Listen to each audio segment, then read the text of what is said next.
When you cry, why me?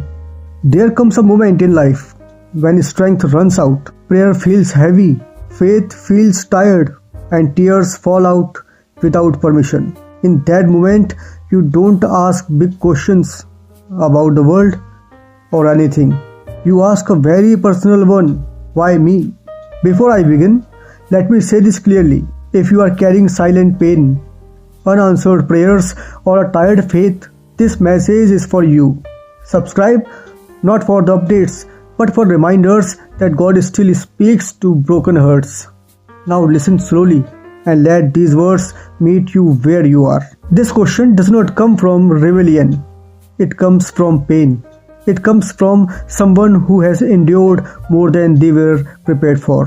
And hear this clearly: God is not offended by your question. Many of us were taught that faith means never questioning, that strong believers never break, that real Christians smile through storms.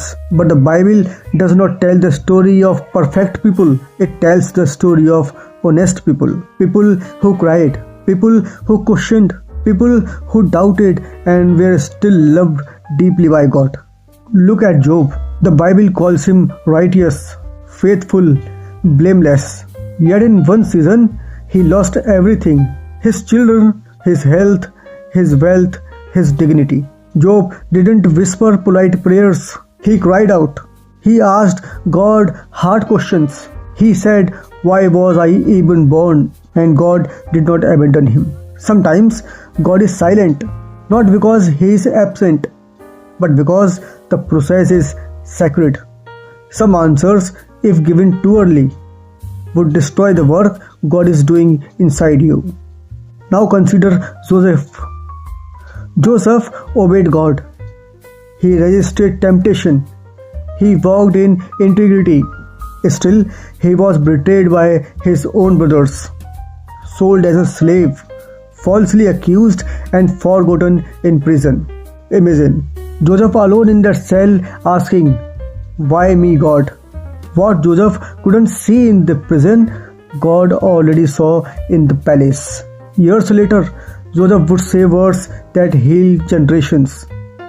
You meant it for evil, but God meant it for good. Not good, not God fixed it later, not God adjusted the plan. God meant it. Your pain is not random. Your delay is not accidental. Think about David. He was anointed king while still young. Oil poured over his head. Destiny declared. And then nothing. Years passed. He was hunted. He lives in caves.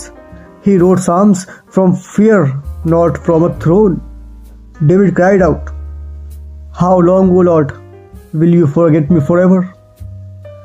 God hides his chosen ones before revealing them.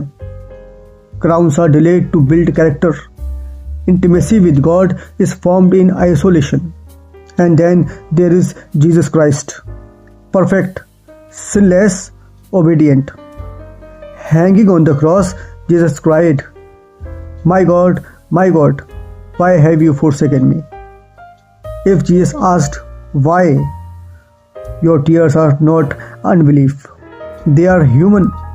Silence is not abandonment. Delay is not denial.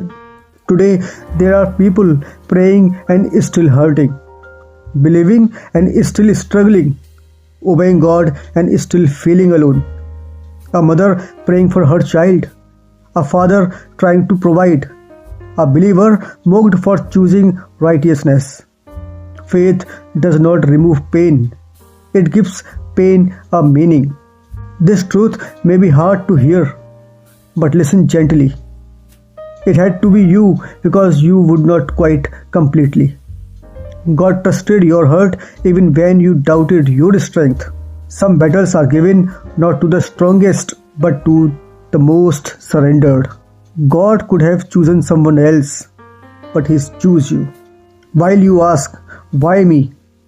God is strengthening your discernment, detaching you from false supports, teaching you to hear Him without noise, preparing you to heal others with your testimony. Tears offered to God become prayers. Pain surrounded becomes power. One day, not today, but one day you will look back and say, I didn't understand it then, but I see His hand now. The question will change from why me to thank you for choosing me. If all of you can do today is breathe and cry, that is enough. God is not finished. Your story is not over. Your tears are not ignored. If this message spoke to a hidden wound, if it felt like someone finally understood your pain, stay connected. Subscribe not to a page but to a place of healing. So when faith feels fragile, hope finds you again. So when tears return, trust meets you there. You are not alone and you never were. Amen and thank you.